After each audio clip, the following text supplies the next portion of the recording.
Paz do Senhor a todos, os alunos da FAESP. Estamos aí utilizando agora essa ferramenta Google Sala de Aula. E o assunto que nós vamos pensar, que nós vamos ministrar, é missiologia.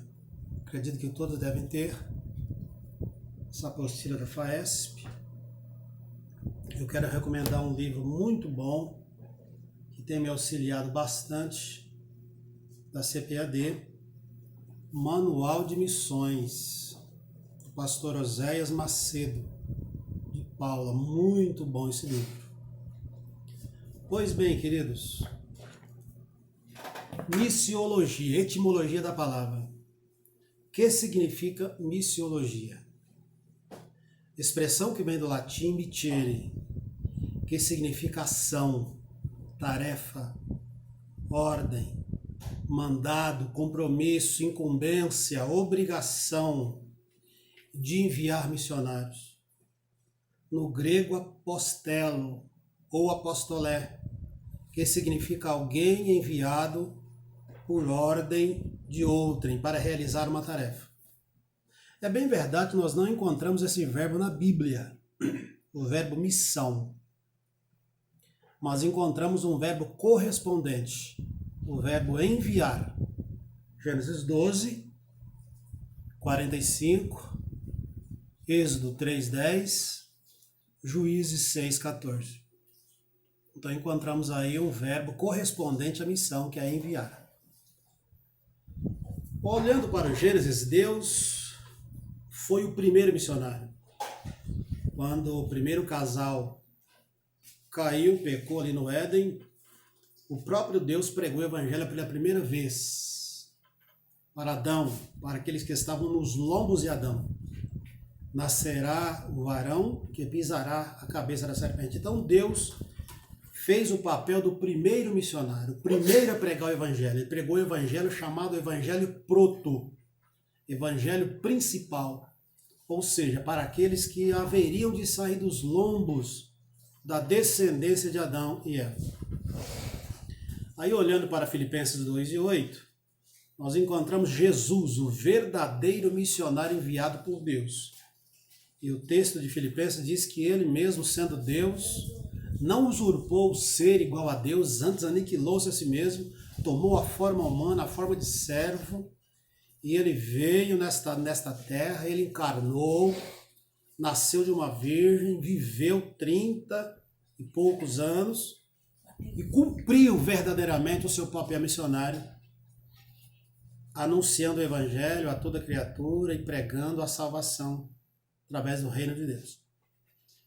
Olhando para Efésios 5:18, o Espírito Santo é o propagador de missões. Não há como fazer missões, como evangelizar, sem a ação do Espírito Santo. Perceba que após a ressurreição, após a ascensão de Cristo, Jesus deu uma ordem para os discípulos, Lucas 24:40 aproximadamente, daí em diante. Ficai na cidade de Jerusalém, até que do alto sejais revestidos de poder. Depois disso, ser-me-eis testemunhas, tanto em Jerusalém, Samaria e até os confins da terra. E a igreja ficou alguns dias no cenáculo, reunidos, orando, e no capítulo 2 de Atos cumpriu-se a promessa do revestimento de poder. O Espírito Santo desceu sobre a igreja, sobre os membros que estavam ali, e eles foram revestidos de poder e depois saíram para os 4 cantos da terra pregando o evangelho de salvação. Dentro desse assunto, nós encontramos uma palavra, missão-tarefa. O que é missão-tarefa? A igreja utiliza-se da missão-tarefa. Evangeliza, funda novas igrejas, realiza obras sociais e educativas, envolve-se no trabalho cultural e transcultural. Então essa é a tarefa, missão da igreja. A igreja que não se envolve com esse trabalho, não está realizando a missão, a tarefa que Jesus mandou. Pois bem, o Comitê de Lausanne para a Evangelização Mundial assim define a natureza de missões. O que é missão, segundo o Comitê de Lausanne? É a comunicação das boas novas com o propósito de dar a indivíduos e grupos uma oportunidade válida de aceitar a Jesus como Salvador e Senhor de suas vidas e segui-lo na comunhão da sua igreja. Percebam, na comunhão da sua igreja. Então, eu acho que nesses últimos tempos surgiu aí uma palavra nova, um termo novo, e dentro da igreja algumas pessoas estão se isolando e querendo ser igreja em casa, ou seja, os desigrejados. Então, olhando para os desigrejados e para o que o Comitê de Lausanne para a Evangelização Mundial definiu como igreja, então esse grupo está fora do que a palavra de Deus está dizendo. Mas segui-lo na comunhão da sua igreja. Então, é possível ser crente em casa? Até é. Mas a especificação da palavra de Deus é na comunhão da igreja. O Pacto de Lausanne. Nós vamos falar muito sobre esse assunto porque envolve missões, né? Foi um grande congresso mundial de evangélicos em 1974, que ocorreu em Lausanne, Suíça, com a presença de mais de 150 países, onde foi criado um comitê para a evangelização mundial. Outra definição de missões, baseada nas 5 versões da Grande Comissão, é: missões é a obra de Deus confiada à igreja, que, seguindo o exemplo de Cristo, proclama por palavras e ações o reino de Deus, convocando todos ao arrependimento e à fé em Cristo, enviando-os como discípulos dele.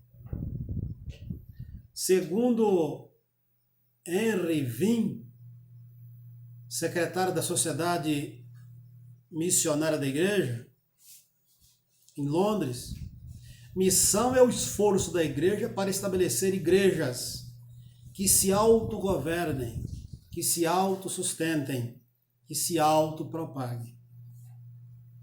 Os 3 selfies, né? No qual ele comenta a eutanásia da missão. O que é a eutanásia da missão? Então, quando a gente estuda missões, missiologia, nós vamos encontrar esta palavra, nós vamos encontrar esse argumento, esse termo, a eutanásia da missão. Como assim? O que é a eutanásia da missão? Segundo o pensamento de Henry Vin, assim que a igreja faça surgir uma outra igreja no campo missionário, ela deve em seguida desaparecer. Compreendeu? Então, assim que a igreja envia um missionário, e esse missionário implanta uma igreja, a igreja que o fundou deve desaparecer. Tá certo? Missão é fundar igrejas autônomas e não congregações ou filiais. Então, quando a gente olha para o sistema religioso no Brasil hoje, de maneira geral, a gente percebe que esse sistema religioso, se formos analisarmos ao que diz aqui o Comitê de Lausanne, ao que diz a missiologia, esse contexto em que nós vivemos no Brasil, de igrejas, fundando sede, fundando filiais, etc, segundo o Comitê aqui de Lausanne, para a Evangelização Mundial, esse não é o padrão para missões, certo? Mas vamos a seguir. A missão da igreja, qual é a missão da igreja? Porque tem gente que pensa que somente o fato de frequentar os cultos, de dar o seu dízimo, de dar a sua oferta, ir para a escola dominical todos os domingos, participar das orações, já está muito bom. Mas qual é a missão da igreja, então? A missão da igreja é sair das 4 paredes e de sua cultura, do seu povo, da sua língua e de seus costumes para anunciar àqueles que estão perdidos o evangelho redentor de Cristo, pois ele salva o pecador que arrependido se entrega aos seus cuidados. Então, qual é a missão da igreja? É sair das suas quatro paredes. É sair de dentro do templo. A igreja foi formada e fundada não para ficar só dentro de quatro paredes. Não, a igreja foi chamada para sair de dentro de quatro paredes, de dentro de um sistema, de dentro de um sistema doutrinário, e anunciar o evangelho aos perdidos. O ID de Cristo é o grande desafio da igreja e a razão da sua presença no mundo. Você sabe por que a igreja existe? Porque só a igreja pode fazer duas coisas: pecar e falar de Jesus aos não crentes. Quem você imagina que Deus confiou a tarefa de anunciar o evangelho? Deus não pode contar com os espíritas. Deus não pode contar com os políticos. Deus não pode contar com os sábios, com os entendidos. Não, Deus confiou à igreja a responsabilidade de anunciar o evangelho de Cristo. Então, o ID de Cristo é o grande desafio da igreja e a razão da sua presença no mundo. Ele a envia não somente aos próximos, eu preciso de luz aqui, por favor, mas também aos confins da terra, para serem transformados em testemunhas vivas e servos do seu reino. No momento em que recebem a Jesus como Salvador, o homem passa a desfrutar da vida eterna. E ao receber o revestimento do Espírito Santo, ele não descansará enquanto não partilhar a sua alegria com todos os seus semelhantes. Então, a igreja tem um desafio grande, que é sair de dentro das quatro paredes, sair da zona de conforto, não é? Sair até da sua cultura, sair dos seus costumes, sair de dentro da doutrina da sua igreja, não é? Para que possa evangelizar, levar uma palavra de salvação aos perdidos. Uma vez eu ensinando, eu disse que a salvação é para quem não merece, não é? Então todos têm o direito de ouvir a mensagem do evangelho e fazer uma escolha válida para a salvação.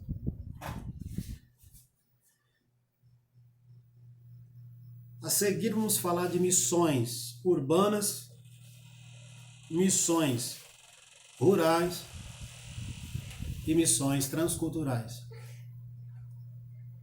O que é missão urbana? Missões urbanas é missões na cidade, não é? E precisamos ter uma estratégia para fazer missões na cidade, para evangelizar na cidade. Eu estava lendo um livro uma vez, da editora Vinde, do pastor Caio Fábio, e eu descobri um método interessantíssimo de evangelização. Evangelização urbana, evangelização na cidade. E o tema dele era sabão, sopa e salvação. Como que vamos levar o evangelho para aqueles que estão debaixo dos viadutos, para os moradores de rua, até para os mendigos, para as prostitutas? Como que nós iremos levar o evangelho a eles? Então, eu aprendi esses três métodos: sabão, sopa e salvação. Então, acho que a primeira coisa que tem que ser aplicada na vida de um morador de rua, por exemplo, se a igreja tem intenção em alcançar os moradores de rua, aqueles que moram debaixo do viaduto, a primeira é levar a sopa.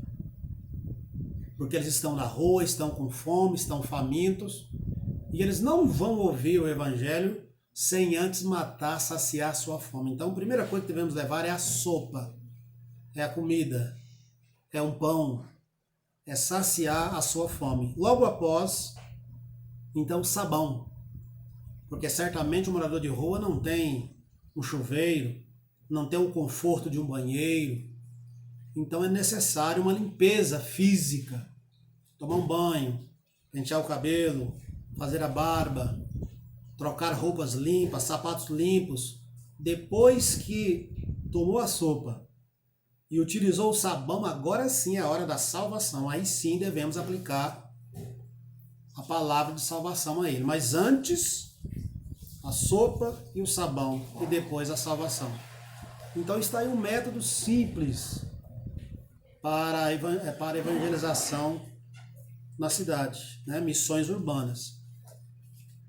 E missões rurais, a missão nas roças, nas fazendas, onde há lavouras. Então o método é um pouco diferente.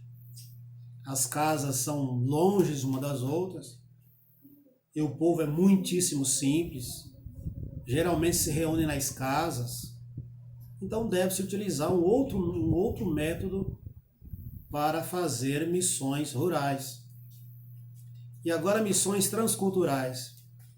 Missões transculturais é quando nós saímos de dentro de nossa cultura, de dentro do nosso país, da nossa cidade, dos nossos parentes, dos nossos costumes e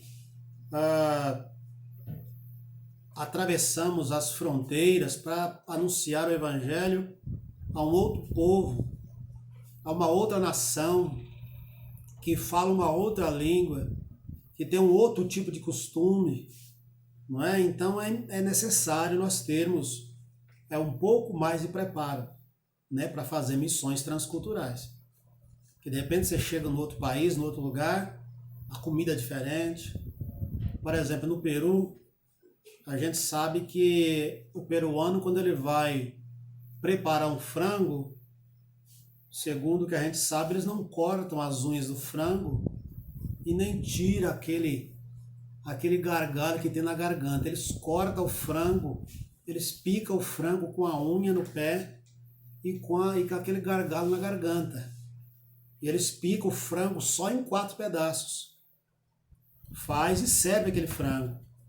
Então quem vai fazer missões, por exemplo, no Peru, não pode, quando você sentar à mesa, não pode reclamar da unha do frango, não pode reclamar do gargalo na garganta, no pescoço do frango. Então são missões transculturais, onde o povo tem um outro costume, utiliza uma outra roupa, a língua é uma outra língua que se fala.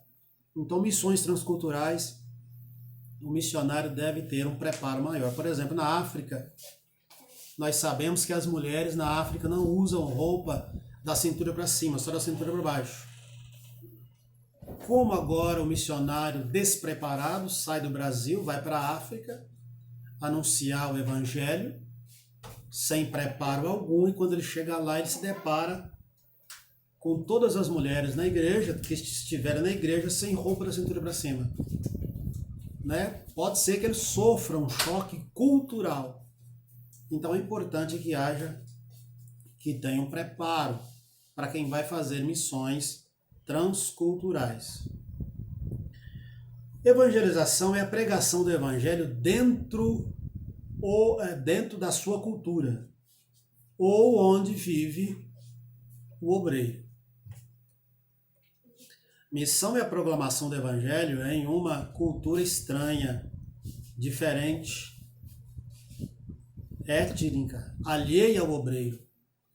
Mas para Cristo não há essa diferença, nacionais ou transculturais. Missões para Cristo é a mesma coisa, porque o final, a conclusão, tanto de missão quanto de evangelização, o final é o mesmo. É ganhar almas para o reino de Deus. Agora aqui para nós, existe uma diferença entre missões e evangelização. Não é?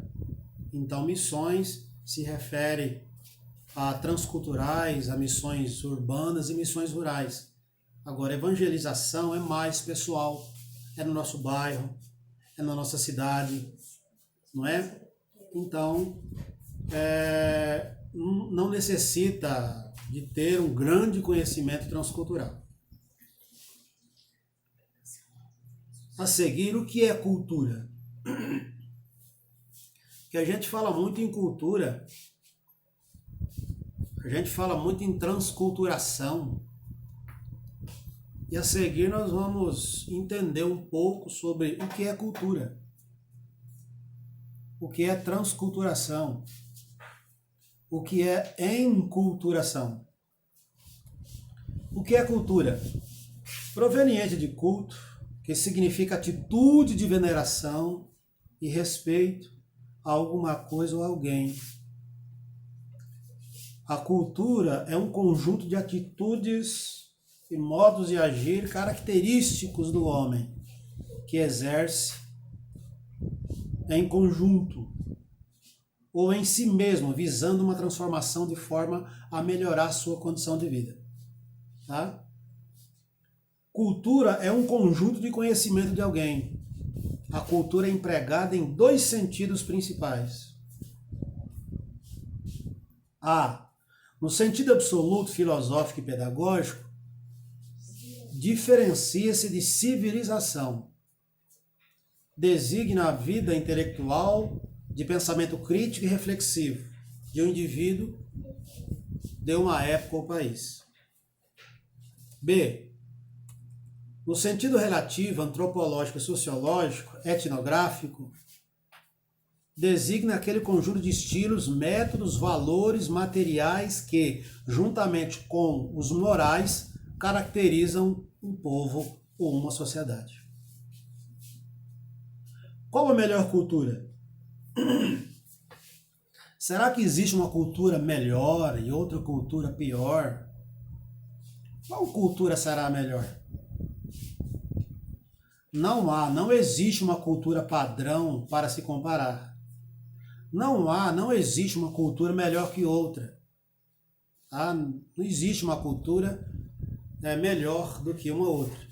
O certo é que aqueles que têm a Jesus como seu Salvador e Senhor, que fazem parte da igreja e irão para o céu, não importa a que cultura pertençam. Eu aprendi que todas as culturas devem sofrer mudanças. Todas as culturas. Porque tem culturas que têm características complicadas. E tem culturas que não têm. Então tem culturas que têm que sofrer mudanças gravíssimas e tem culturas que não precisam mudar tanto.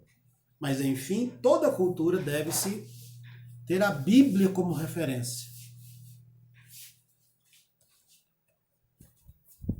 O que é costume? Eu, como pastor, já enfrentei esses problemas. Você vai pregar uma palavra de doutrina, automaticamente alguém pensa que é costume, faz uma confusão danada entre costume e doutrina. Mas o que é costume? Geralmente são práticas observadas e transmitidas de geração em geração, que podem sofrer alterações através dos tempos. No mundo ocidental, por exemplo,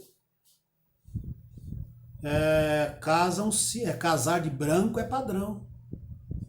Né? Olha o que é costume. Então, no mundo ocidental é o lado de cá. Então, aqui, o costume aqui é casar de branco. Casar de branco é padrão. Esse costume sofreu alterações. Só se casam de branco as virgens. Né? Então, alguns anos atrás, só se casavam de branco as virgens. As moças que não eram virgens não podiam casar de branco. Hoje isso não se observa mais. Existe até quem dispense a cerimônia religiosa. Então perceba o que é costume? Costume são práticas observadas e transmitidas de geração em geração. Por exemplo, até dentro do Brasil, existem os costumes diversos. Por exemplo, nós estamos aqui em São Paulo e aqui nós temos um costume. Nós comemos uma comida, vestimos uma roupa, temos até um linguajar próprio nosso, temos até as nossas gírias implantadas nas nossas conversas. Agora, se nós vamos para o Nordeste, por exemplo, já muda o costume. Lá, a comida no Nordeste é diferente, as roupas é um pouco diferente, as gírias no Nordeste é diferente. Então vejam que até dentro do próprio Brasil os costumes mudam. Né? Os costumes mudam. As observações mudam bastante. O que é etnia? Né? Falamos sobre o que é costume. Agora, o que é etnia? É um aglomerado com uma vida social, material e psicoformada em modos idênticos. Uma etnia é formada por um conjunto de características somáticas, linguísticas e culturais semelhantes. A etnia contrapõe a raça, no sentido de grupo humano, caracterizado pela sua psicologia cultural. Tá? Então, isso é uma etnia. É um aglomerado com uma vida social, material, psicoformada em moldes idênticos. Tá? Se houver diferença, não é etnia. O que é sociologia? A sociologia é uma matéria muito importante para quem faz teologia, porque estuda a sociedade como um todo, as várias classes da sociedade. Mas o que é sociologia? É a ciência dos fenômenos sociais que se apoiam em dados diversos de origem, estáticas, linguísticas, históricas, demográficas, etnográficas e sociográficas. Isso é sociologia. O que é povo? É a unidade cultural, tradicional ou de indivíduos delimitado principalmente pela língua. É o povo. O que é nação? Que a Bíblia fala muito de nação, né? É um grupo de cidadãos de um estado vivendo no mesmo território, sujeitos ao mesmo governo e regidos pelas mesmas leis e interesses. Tá bom? Então isso é uma nação. Se você vê alguém, um grupo que convive no estado, que convive no mesmo território, sujeito ao mesmo tipo de governo, ao mesmo governador, regido pelas mesmas leis e interesses, é uma nação. Tá bom? Bom, nós ficamos por aqui. Um grande abraço a todos.